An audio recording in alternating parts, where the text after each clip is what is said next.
প্রিয় ভাইরা, সুন্দর আচরণ দিয়ে, ইহসান দিয়ে যা জয় করা যায়, নরম আচরণ দিয়ে যেটা অর্জন করা যায়, কঠোরতা দিয়ে সেটা পারা যায় না।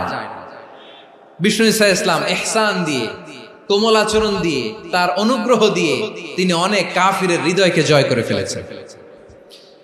সাইয়েদনা সুমামা ইবনে উসাল রাদিয়াল্লাহু তাআলা আনহুর কথা মনে পড়ে যায়। তিনি ছিলেন ইয়ামামার বাদশা। মদিনাতে বিশ্বনবীকে হত্যা করার নিয়তে এসেছিলেন। গোপনে গোপনে বিশ্বনবীকে হত্যা করে আবার ইয়ামামাতে তিনি ফিরে যাবেন। কিন্তু কি অবাক করা কাণ্ড, হত্যা করতে পারে নাই, সাহাবাদের হাতে তিনি ধরা পড়ে গেলেন। সাইয়েদনা সুমামা ইবনে উসাল রাদিয়াল্লাহু তাআলা আনহু হত্যার নিয়তে আসলেন, কিন্তু হত্যা করতে পারলেন না। সাহাবারা ওনাকে ধরে ফেললেন, ধরে মসজিদে নববীর পিলারের মধ্যে বেঁধে রাখলেন।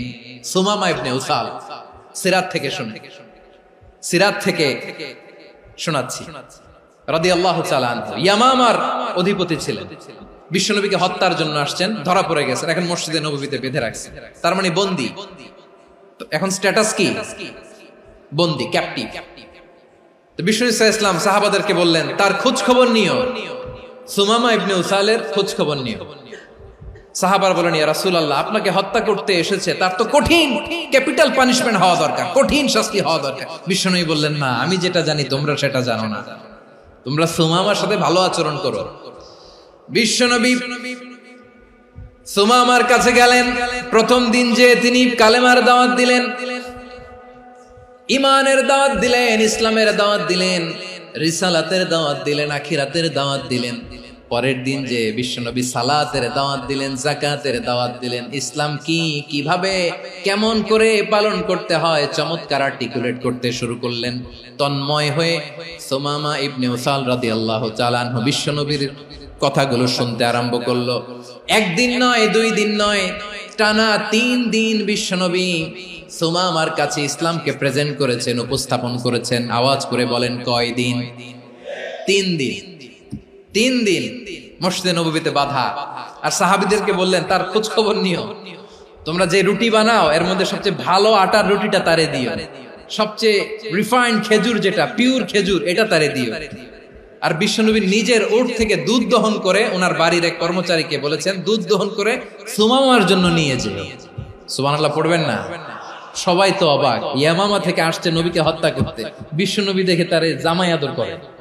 1 দিন নয়, 2 দিন নয়, টানা 3 দিন বিশ্বনবী এভাবে সুমামার কাছে যেয়ে ইসলামকে প্রেজেন্ট করতে আরম্ভ করলেন, ইসলামকে উপস্থাপন করতে শুরু করলেন।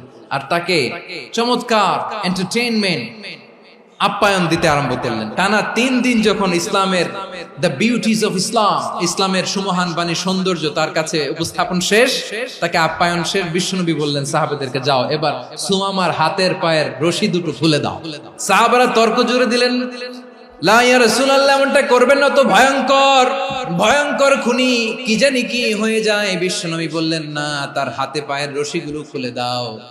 সাহাবারা বিশ্বনবীর কথা মতো তার হাতে পায়ের রশিগুলো খুলে দিল। সুমামা মুহূর্তের মধ্যে মসজিদে নববী থেকে বের হয়, ইয়ামামায় ফিরে না যে মসজিদে নববীর পাশে একটা খেজুর বাগান ছিল, সেখানে চলে গেলেন।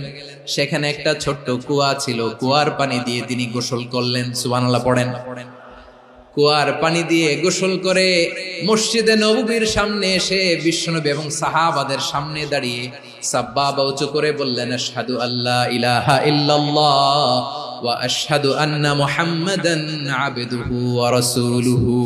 আমি সাক্ষ্য দিচ্ছি আল্লাহ ছাড়া কোনো ইলাহ নাই, আর মুহাম্মদ আল্লাহ তাআলার প্রেরিত বান্দা এবং রাসূল। প্রিয় ভাইয়েরা, ইহসান দিয়ে যা জয় করা যায়, কঠোরতা দিয়ে সেটা কঠিনকালেও জয় করা যায় না। আওয়াজ করে বলেন, ঠিক কি না? এবার সুমামা দাঁড়িয়ে বলে, ওগো নবী, আমি তো কালিমা পড়ে মুসলমান হয়ে গেলাম, এবার শোনেন, এই মুহূর্তের আগে আপনার চেহারার চাইতে নিকৃষ্ট কোনো চেহারা আমার কাছে ছিল না, কিন্তু শাহাদা পাঠ করার পরে আপনার চেহারার চাইতে উত্তম শ্রেষ্ঠ কোনো চেহারা আমার কাছে আর নাই।